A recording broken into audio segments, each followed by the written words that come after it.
और परीक्षित ने जो मस्तक पर मुकुट पहना था वो जरासंध का था, चोरी करके हड़प करके लाया गया था।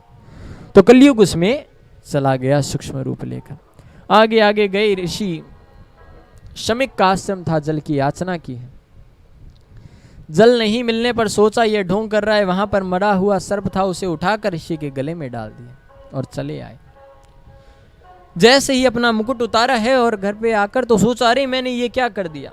उधर ऋषि का पुत्र संगी आई और देखा ये मेरे पिता के साथ किसने किया। पास के ऋषि कुमारों से पूछा तो कहा राजन आए थे, जल की याचना की, किसी ने दिया नहीं तो ये किया। क्रोध आ गया, हाथ में जल ली, अंजलि में जल लिया है और कहा जिसने भी है करतूत किया इसी का पूर्वज तक्षक उसे आज से 7वें दिन में डस लेगा, और जल फेंक दिया, श्राप दे दिया और रुदन भी करने लगा। ऋषि की आंखें खुली, कहा क्या हुआ पुत्र? सर्प देखा, कहा ये क्या हुआ? कहा परीक्षित ने ऐसे ऐसे किया। कहा पुत्र देखो उन्हीं के कारण आज हम निर्भीक भ्रमण कर पाते हैं, आराम से रह सकते हैं। तो यह उन्हीं का तो कारण है, उन्हीं की तो कृपा है, इसलिए सोचना विचारना क्या, कोई बात नहीं, कर दिया सो कर दिया उन्होंने, मेरी गलती थी। तुमने कुछ किया तो नहीं, कहा मैंने तो श्राप दे दिया। कहा रे पुत्र ये कितना गलत काम कर दिया तुमने, अब उन्हें बता तो दो। तो अपने शिष्य को भेजा है गोमुख को। परीक्षित को जाकर कहा भगवान उन्होंने सूचना दी है कि आज से 7वें दिन आपकी मृत्यु हो जाएगी। परीक्षित ने कहा बहुत गलत किया, 7 दिन तो बहुत ज्यादा होते हैं, मैं 7 क्षण भी नहीं जीना चाहता। परीक्षित अपना मुकुट अर्थात पूर्ण राज सिंहासन इत्यादि त्यागते हैं और अपनी पत्नी से कहते हैं देवी मैं आज खुश हूं जो कह सकता है व्यक्ति कि मैं 7 दिवस तक जीवित रहूंगा, मुझे कोई मार नहीं सकता, क्योंकि संत की वाणी कभी झूठ नहीं जाती। बड़े पुत्र 4 पुत्र ने, जिनमें से जन्मेजय का राज्य तिलक किया गया, उसे भी 3 बात बतलाई, दान करना, शरण में आए शत्रु को भी क्षमा कर देना, और अपने सामने पाप होते मत देखना। परीक्षित संपूर्ण त्याग कर साधारण वस्त्र पहनकर आज भगवान प्राप्ति हेतु अपने कल्याण का मार्ग ढूंढने हेतु निकल पड़े हैं। सब सोच रहे हैं कि अब परीक्षित को कैसे मिले, सभी लोग इकट्ठे हुए जा रहे हैं, भीड़ पीछे पीछे परीक्षित के कि राजन का कल्याण कैसे हो। संतों के पास गए हैं, जाकर सबसे बात पूछ रहे हैं कल्याण का, पर 7 दिन में मुक्ति कोई नहीं बता पाया। च्यवन, वशिष्ठ, मरीच, कर्ण, सभी बड़े बड़े ऋषि वहां बैठे थे, पर कोई बता नहीं सका। इधर सुखदेव के मन में यह इच्छा जागृत हुई, उनको संकेत हुआ है कि किसी की मुक्ति करनी है। जब परीक्षित को कोई मुक्ति नहीं करा पाया, सुखदेव वहां पहुंच रहे हैं, पीछे 2-4 हजार की भीड़ होगी, इतने बड़े संत हैं, बिल्कुल नहीं।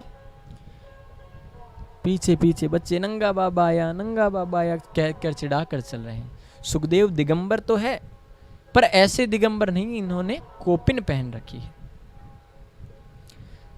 सुखदेव ने कहा तुम्हारा कल्याण हो गया। परीक्षित के समक्ष बैठे हैं। परीक्षित कहने लगे भगवान बड़ी कृपा हुई कि आप मेरे जीवन में आए और मुझे मोक्ष प्रदान करेंगे। कितना मेरा अच्छा भाग्य है कि आप जीवन में आकर मुझे कल्याण करेंगे। मेरा एक ही प्रश्न है, मरणासन व्यक्ति को क्या करना चाहिए? जो जल्द मरने वाला हो उसका उद्धार कैसे हो? यह विचार मन में जैसे ही किया कि वहां पर सुखदेव मुनि कहते हैं परीक्षित तुमने अपने कल्याण के लिए प्रश्न नहीं पूछा, तुमने सभी के कल्याण के लिए प्रश्न पूछा है। मैं तुम्हें जरूर बताऊंगा।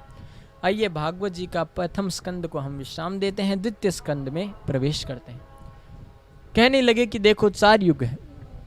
सतयुग में व्यक्ति 1 लाख वर्ष जीता था। द्वापर त्रेता आते आते उसकी उम्र हुई 1 लाख से 10,000, 10,000 से 1,000 और कलयुग आते आते हो गई 100 वर्ष। अब 100 वर्ष भी व्यक्ति जीता नहीं है। 35 वर्ष का व्यक्ति हार्ट का पेशेंट, छोटे से बच्चे को चश्मा लग जाता है, यानी कलयुग पूर्ण रूप से हम पर हावी हो चुका है। कलयुग को हमने अपने ऊपर हावी होने दिया, यह हमारी गलती थी। कलयुग का भार हमारे ऊपर आ गया। तो भगवान ने तो केवल विचार किया कि सृष्टि की संरचना करना है, कल्याण करना है, सोचकर ब्रह्मा की उत्पत्ति की। ब्रह्म ने जन्म लेकर जैसे ही नाभि तंतु के माध्यम से इधर उधर चारों ओर देखा, कुछ दिखाई नहीं दिया। और सोचने लगे कि मैं कहाँ से आया हूँ, क्या है, क्यों है यह मन में विचार ही कर रहे थे कि उनको आकाशवाणी हुई और त और प सुनाई दिया कि तप करो। ब्रह्मा ने कई हजार वर्षों तक तप किया और उस तप के कारण से उन्हें संपूर्ण ज्ञान हो गया। अब ब्रह्मा संपूर्ण ज्ञान होने के पश्चात अपने भगवान भजन में लगे तो उनको कार्य मिला कि सृष्टि को आगे बढ़ाओ। सृष्टियों को आगे बढ़ाने का कार्य मिला, विष्णु को पालन का और शिव को लय का कार्य मिला। तो इस सृष्टि सुंदर में उन्होंने आगे जीवन यापित किया, जिसमें सनत कुमार उन्होंने पहले जन्म लिया। सृष्टि संरचना में अपना योगदान देने से उन्हें मना कर दिया तो ब्रह्मा को क्रोध आया और लोता हुआ लोहितांग बालक रुद्र की उत्पत्ति हुई, ऐसा वर्णन है। तो परीक्षित भगवान ऐसी रचना कर रहे हैं अब स्वयं ही कि सबको कल्याणित कर सके, और भगवान की एक सोच मात्र से सृष्टि की संरचना होती है। यह भगवान का प्रयास है कि जो व्यक्ति मैं प्रयास करता हूं कि व्यक्ति को भेजूंगा, और जब व्यक्ति यहाँ पर जाएगा तो हो सके वो शायद मेरा भजन कर ले। यह सोच मात्र से ही कि हमारा वरना कल्याण कैसे होगा, इस सोच से ही शायद वो भजन कर लेवे। पर व्यक्ति समझ नहीं पाता है, वो तब भी भजन नहीं करता है। अनेक अपने प्रयास कर कर के थक जाता है और भजन नहीं करता है फिर भी, जबकि भगवान का प्रयास होता है कि यह मेरा सुमिरन करे। वह ऐसी ऐसी करतूत करता है जिससे कि उसको भजन नहीं करना पड़े। कि पहले भगवान क्या करते हैं कि उसकी नेत्रों की रोशनी कमजोर कर देते हैं।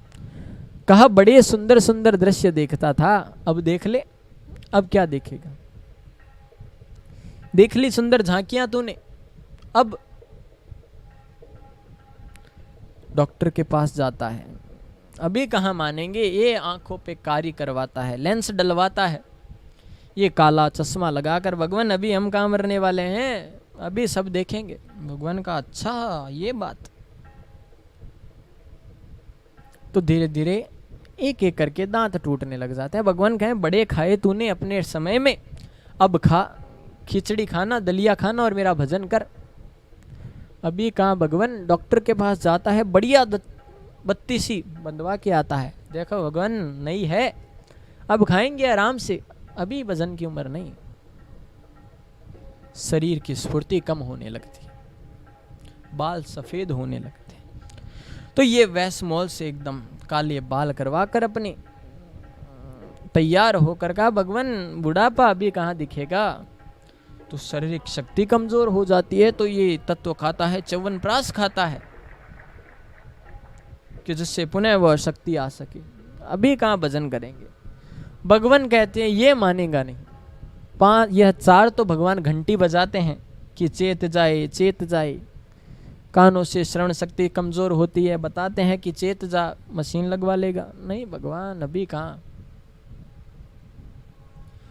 पर जब वह बाल सफेद को काले कर सकता है, आंखों को नहीं अपने लेंस के द्वारा नहीं कर सकता है, कानों में मशीन लगा सकता है, दांत बंधवा सकता है, शरीर मजबूत कर सकता है, पर जब भगवान का घंटा बजता है तो फिर पुत्र भी यही कहता है जल्दी जल्दी उतारो, जल्दी से लेकर चलो, और पीछे आवाज आती है राम नाम सत्य है। फिर वो कुछ नहीं कर सकते। भगवान कहते हैं बड़े संदेश दिए पर तूने माना ही नहीं, भजन ही नहीं किया, तब उसे मरना पड़ता है। तो उससे हमारा पहले ही यह प्रयास क्यों ना हो कि हम भजन कर लें, भागवत का सुमिरन कर लें, कम से कम कुछ तो कल्याण होगा। यस्या सुमिरेण मात्रेण सर्व दुख हरो भवेत्, न दुखम भयम न भयम सुखम भयम। ना तो मनुष्य के जीवन में दुख कुछ होता है, ना ही सुख कुछ होता है। भय अकुर्वन कृत, भय जो है डर वो उसे मार देता है। जब तक व्यक्ति अपने मन से भय नहीं निकालेगा, परमात्मा को अपनाएगा नहीं, भय कब निकलेगा? जब जीवन में भागवत आएगी, जब जीवन में मेरा कृष्ण आएगा, तभी तो भय निकलेगा। क्योंकि हमारी विचार सोच यह है कि मन में भगवान बैठे हैं, मन में भगवान बैठे तो हैं, पर मन में भगवान तब आएंगे जब भक्ति रूपी तल होगा। अब भक्ति रूपी तल कैसे हो? कि एक बड़ी ही प्रसिद्ध कथा है कि एक संत थे जिनकी चर्चा था कि भाई हर प्रश्न का हल करते हैं संत।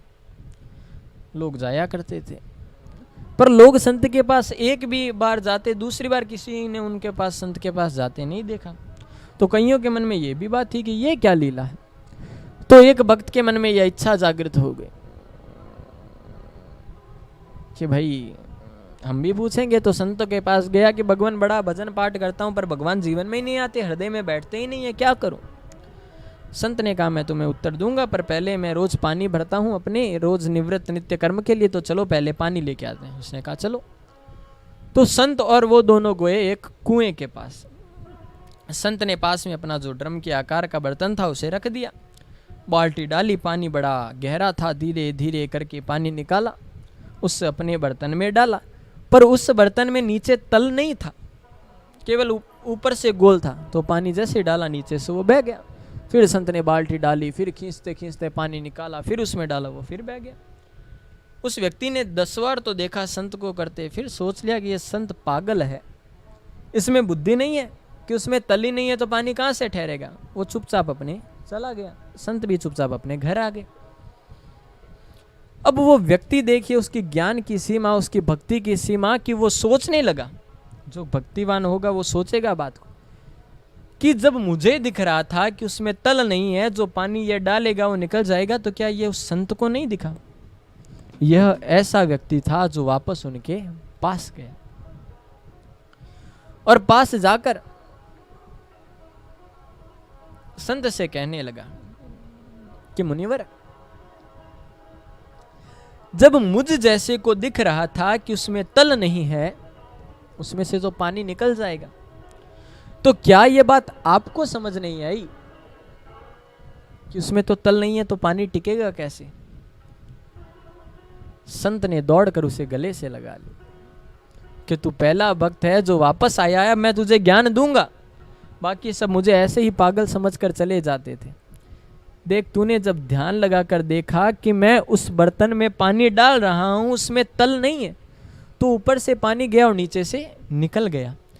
जब एक बर्तन में तल न होने पर उसके अंदर जाने वाली कोई वस्तु नहीं टिकती, तो हृदय में जब तक भक्ति का तल नहीं होगा वो भगवान आकर कैसे टिकेगा? प्रेम से कहिए ना, जय श्री कृष्ण। यानी हृदय में भक्ति रूपी तल तो बनाओ, आधार तो बनाओ। आधार ही श्रेष्ठ नहीं होगा तो ऊपर घर थोड़ी बनेगा। नींव ही मजबूत नहीं है तो घर ज्यादा समय थोड़ी टिकेगा। आधार मजबूत होना चाहिए, और जब भक्ति रूपी आधार होगा तो कृष्ण उसके ऊपर आकर अपने आप बैठ जाएंगे। बस अब आपको भजन करना जरूरी है, उसके नाम का कीर्तन सुमिरन करना परीक्षित तुम्हें जरूरी है, तब जाकर कहीं वो तुम्हारे जीवन में आएंगे, तब वह आकर अपना स्थान देंगे तुम्हें परमात्मा तत्व मिलने के लिए।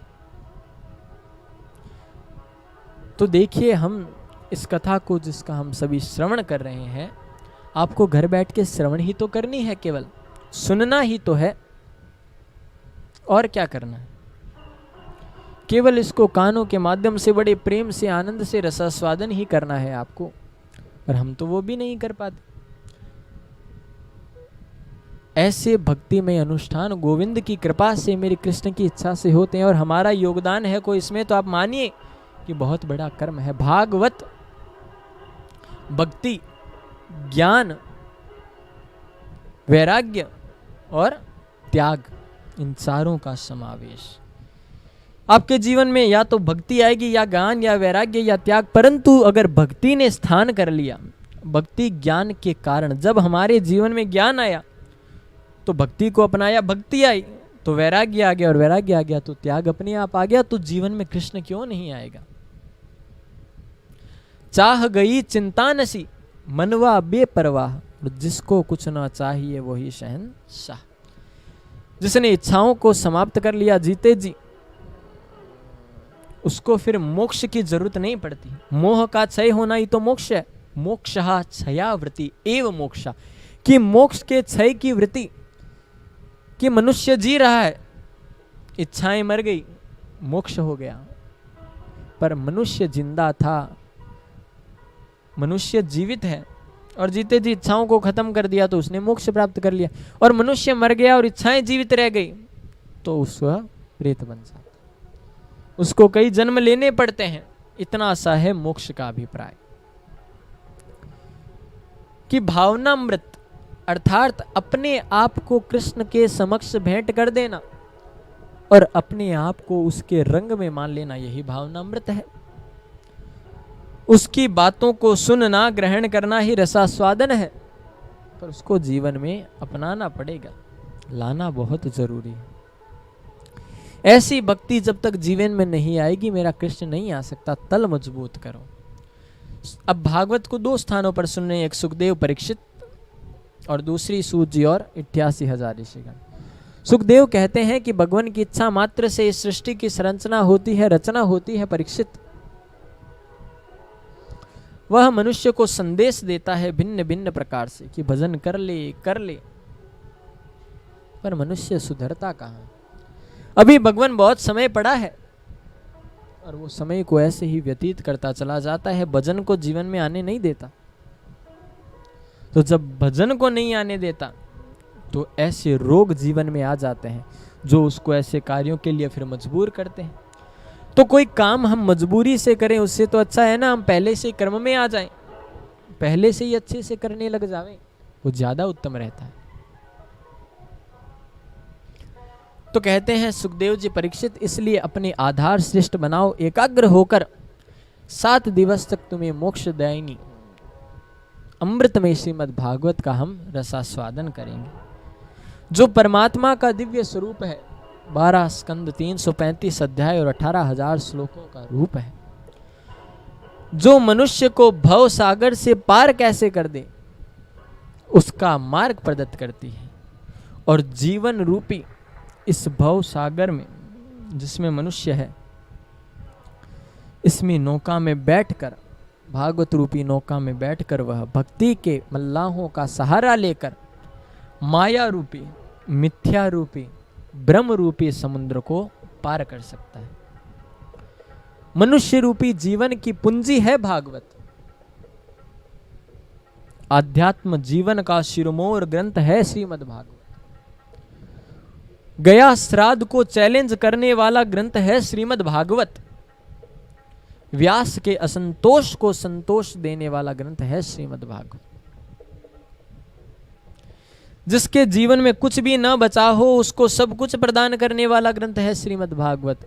दुख, शोक, संताप, रोग, भय सबको काटने वाला ग्रंथ है श्रीमद् भागवत। इतना कुछ इसके बारे में वर्णन है।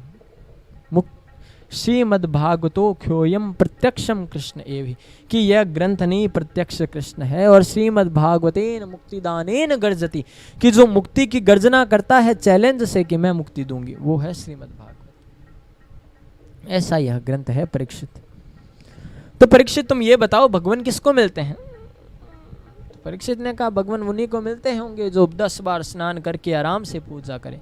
का परीक्षित, राम जिन कोल भीलों से मिले वो तो जाड़े के महीने में 3-4, 4-4 महीने नहीं नहाते थे। तो कहा भगवान आयु देखकर मिलते होंगे। तो कहा का आयु ध्रुव रूप, की ध्रुव की आयु क्या थी, छोटे से बालक को मिल गए। तो कहा भगवान पढ़े लिखे को मिलते होंगे। का विदुर जो गजेंद्र था, गजराज, वो कहाँ पढ़ा लिखा था।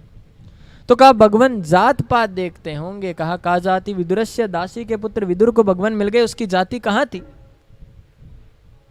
उसके घर जाकर प्रसाद पाया। कहा हाँ ये भगवान? कहा हाँ। कहा ये लीला मुझे बड़े प्रेम से बतलाइए। आइए द्वितीय स्कंद को हम विश्राम देकर तृतीय स्कंद में प्रवेश करते हैं कि जिस समय महाभारत की घटनाएं शुरुआत ही थी, बातचीत चल रही थी, तो विदुर महामंत्री थे, सलाहकार थे। तो धृतराष्ट्र से कहने लगे कि आपकी बाहर की आंखें तो अंधी थी और अंदर की दुर्योधन ने और कर दी। देखिए अगर किसी आपके घर में यह जो दुर्योधन है ये दुष्ट है, इसका नाश कर दो वरना आप बचोगे नहीं। कहा मतलब? कहा कि अगर एक नगर का नाश करने से देश सुरक्षित है तो उस नगर को हटा दो।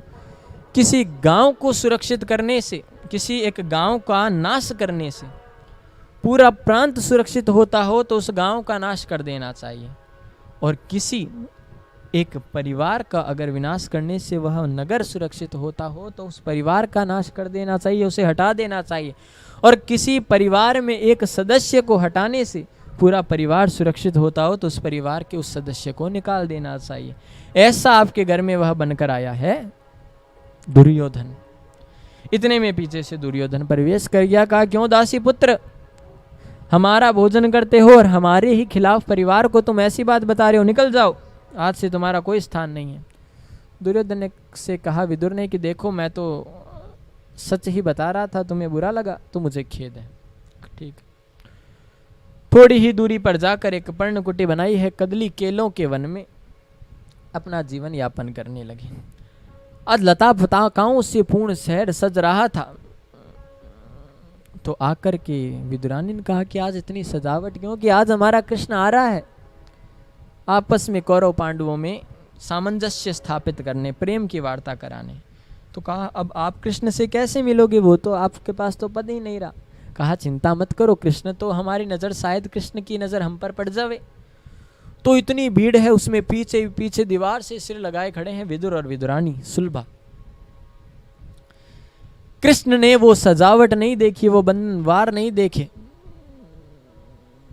कृष्ण ने वो अपने लिए बनाए गए या पुष्पों की वर्षा नहीं देखी। तो कहा अरे मेरा भक्त नहीं दिख रहा कहाँ है, और देखते ही देखते नजर पड़ गई पीछे वो मेरा भक्त खड़ा है, और आंखों से मानो संदेश दे दिया कि आपके घर आऊंगा।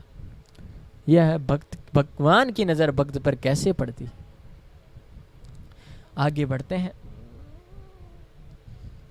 विदुर विदुरानी दोनों, विदुरानी से कहा जल्दी जाओ घर पर तुम तैयारी करो, इसका भरोसा नहीं है ये आ जाएगा, घर जाओ गोबर का चौका लगाओ, इसके लिए तुम आराम से सुंदर पाटा बिछाना, इसके ऊपर बिठाना। कहा ठीक है, मैं देखता हूं कि पांडवों के हित में क्या कृष्ण सलाह देते हैं।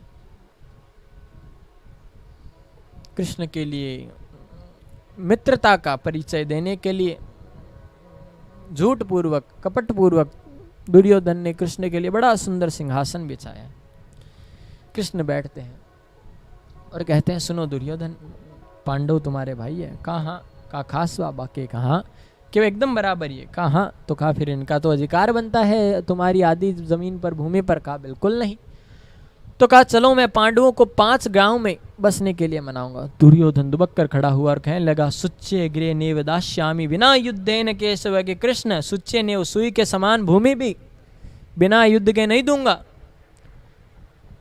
कृष्ण ने कहा युद्ध अपने दादा परदादा बाबा से कथा में सुना होगा, नानी से, कितनी पत्नियां उसमें बच्चे अनाथ होते हैं, कितनी पत्नियां विधवा हो जाती है, तुम नहीं जानती। इतने में धृतराष्ट्र ने हाथ दबा दिया दुर्योधन का। तो दुर्योधन कहने लगा कृष्ण पता है तुम्हें तो बचपन से उदंडी हूं तो मुंह से निकल जाता है। चलो हम बात करते हैं, तुम्हारे लिए 56 भोग बनाया है माता गांधारी ने, तो चलो पालो। का भोजन दुर्योधन 2 परिस्थिति में होता है, या तो करवाने वाले का मन हो या करने वाले को भूख लगी हो। मुझे भूख नहीं है, तुम्हारी इच्छा नहीं है करवाने की भोजन, और दूसरी बात मुझे तो निमंत्रण पहले से आया हुआ है। किसका? कृष्ण। कहा विदुर जी ने भेजा है क्या, जब भी हस्तिनापुर आओ तो हमारे पास आकर जाना। तो दुर्योधन बोलने लगा उसके खुद के खाने का पता नहीं और तुम्हें खिलाएगा। कृष्ण ने कहा वो मुझे मतलब नहीं है। विदुर बैठे थे पीछे सभा में। कहा मैंने कब बुलाया। जल्दी से दौड़ कर गए, कहीं से मावा खरीदे, कहीं से मेवे खरीदे, कहीं से लड्डू खरीदे, कहीं से माखन खरीदा है। इतने में तो मेरे कृष्ण चल पड़े बिना पांव में चरण पादुका पहने अपने भक्त से मिलने के लिए। भक्त के घर कृष्ण चरण पादुका पहनकर नहीं जाते। जाकर दरवाजे पर कुंडी खटखटाई है। कहा अरे काकी देखो हम आए हैं। विदुरानी उस समय स्नान कर रही थी और कृष्ण की आवाज सुनी कि कृष्णमय बन गई कि अरे मेरा कृष्ण आ गया। जैसे स्नान कर रही थी वैसे ही बाहर आई, आकर दरवाजा खोला। अरे अरे मेरा कान्हा आ गया, अरे मेरा कृष्ण आ गया। कृष्ण ने देखा ये तो भक्ति रूपी सरोवर में डुबका लगा चुकी है डुबकी। कृष्ण ने अपना पीताम्बर जो था उनकी ओर फेंक दिया, अपना दुपट्टा उनकी ओर फेंक दिया। विदुरानी ने वो लेकर ओढ़ लिया, पर अब भी ध्यान कृष्ण का ही है। कहा देखो अभी तुम्हारे लिए बस कृष्ण चौका लगाई ही था मैंने गोबर का, एक पाटा लेकर बीच में रखा है। कहा लो बैठो। कृष्ण बैठने लगे। उठा कर कान्हा यहाँ मत बैठो, तुम इधर बैठो। अरे यहाँ भी मत बैठो, इधर बैठो, अरे यहाँ भी नहीं, इधर बैठो, इधर बैठो। पूर्ण अपनी उस पर्णकुटी में कृष्ण को घुमा दिया। अंत में एक कोने में ले जाकर, एक किनारे एकदम कोने में उस बाजोट पाटे को उल्टा करके कहा अब कृष्ण यहाँ बैठो। कृष्ण भी भाव में बैठ गए तो बैठ गए। कहा अभी काका आते होंगे तुम्हारे लिए कुछ लेकर। कहा देखो बड़ी काकी भूख लगी है। कहा अच्छा कृष्ण, अभी मैं तुम्हारे लिए मैं खुद केले लेकर आती हूँ। दौड़ कर गई, उस कदली के वन से अपने केले तोड़ कर लाई। कृष्ण को केला छील कर देवे, और केला तो फेंके दूर, छिलका दे देवे कृष्ण को। कृष्ण ने एक खाया, दो खाया। कहा बड़े मीठे हैं। कहा लाला अपने हाथों से इन्हें पानी देती हूँ, रोज इन्हें सींचती हूँ, और तुम कहते हो तो मीठे होंगे ही। और कृष्ण ने उन छिलकों को पा रहे हैं भाव के कारण। भाव का भूखा हूं मैं, बस भाव ही एक सार है, और भाव से जो मुझको बदले उसका बेड़ा पार है। छिलके खा लिए प्रेम बस। विदुर जी आए, बाहर आकर आवाज करने लगे, शोर किया अरे जल्दी आओ वो आता होगा। विदुरानी दौड़ कर गई। कहा कौन आता होगा? कहा वो कृष्ण। कहा आने वाले आगे अंदर बैठे हैं, चलकर देखो। कहा अरे तुमने बताया नहीं कब आ गए? अंदर आकर देखा कि केले तो पड़े हैं दूर और मेरे कृष्ण छिलके पा रहे हैं। कहा अरे तुमने ये क्या किया? तब जाकर विदुरानी को होश आया कि ये क्या कर दिया मैंने। कहा कृष्ण तुमने भी नहीं बताया छिलके खा रहे हो। कृष्ण ने कहा अरे मैं छिलके खा गया। कहा कि आपने खिलाए, मैं सोचा केले ही है। विदुर जी ने कहा चलो कोई बात नहीं, छोड़ो, ये लो कृष्ण माखन खाओ। एक बार कृष्ण ने खाया, दूसरी बार खिलाने लगे। कृष्ण ने विदुर जी का हाथ पकड़ लिया कि काका सच कहें, जो स्वाद उन केलों के छिलकों में था वो इसमें बिल्कुल भी नहीं है। प्रेम से कहिए ना जय श्री कृष्ण। यानी प्रेम की सार्थकता थी, भाव की सार्थकता थी। आप ये लाए जरूर भाव से हैं, पर जो काकी का प्रेम उन छिलकों में भी था, इतना मिठास लगा। भगवान ने प्रेम को उद्भूत बताया, भाव को सबसे बड़ा बताया। बिन भाव मुझे कुछ भी देवे मैं कभी लेता नहीं, और भाव से एक पुष्प भी दे दे तो मुझे स्वीकार है। भाव से जो मुझको भजले उसका बेड़ा पार है। भाव की आदत। इसीलिए कृष्ण से जब उद्धव ने पूछा कि कृष्ण का तुम्हें प्रसाद कहाँ कहाँ अच्छे लगे, तो मेरे कृष्ण ने कहा या तो जब मैंने उद्धव राम का रूप लेकर सबरी के जूठे बैर खाए तब, या विदुर के यहाँ केले के छिलके खाए तब। विदुर अगर मिले तो बताना जरूर, हम उन्हें याद करते हैं। कहा ठीक है। उद्धव को बीच मार्ग में सरस्वती नदी के तट पर ही विदुर जी से मुलाकात होती है, मिलन होता है। और विदुर जी दोनों आपस में मिलकर बड़ी कृष्ण में चर्चा करते हैं, क्योंकि जाति पाति पूछी नहीं कोई, हरि को भजे सो हरि को होई। जात पात नहीं देखी जाती हरि के भजन में, पर वो भक्त भी पक्का होना चाहिए। फिर दोनों ने आपस में जात पात नहीं देखी। उद्धव कहते हैं आप कितने सौभाग्यशाली हो कि कृष्ण आपको याद करते हैं। विदुर ने कहा सौभाग्यशाली तो आप हो जो कृष्ण के साथ रहते हैं। कहा अरे मैं तो साथ रहता हूं, पर मेरे साथ रहते हुए भी भगवान आपको याद करते हैं। कृष्ण में चर्चा हुई और कहा और जानना है तो आप हरिद्वार जाइए मैत्रेय मुनि के पास में। यह प्रसंग हम कल सुनेंगे, मैत्रेय मुनि वाला। यानी कि भक्ति का कृष्ण ने कितना बड़ा देखिए बात बतलाई कि फिर उसकी मैं जात नहीं देखता, जब वो मेरी और बढ़ जाता है।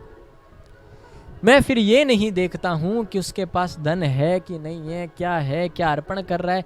बस वो मुझे अपना मान रहा है ना, कि हे नाथ, हे मेरे नाथ, मैं आपको कभी भूलूं नहीं। क्योंकि देखिए हम करते वो हैं जो अपनी इच्छा से हमारी इच्छा होती है, पर होगा वही जो वो चाहता है।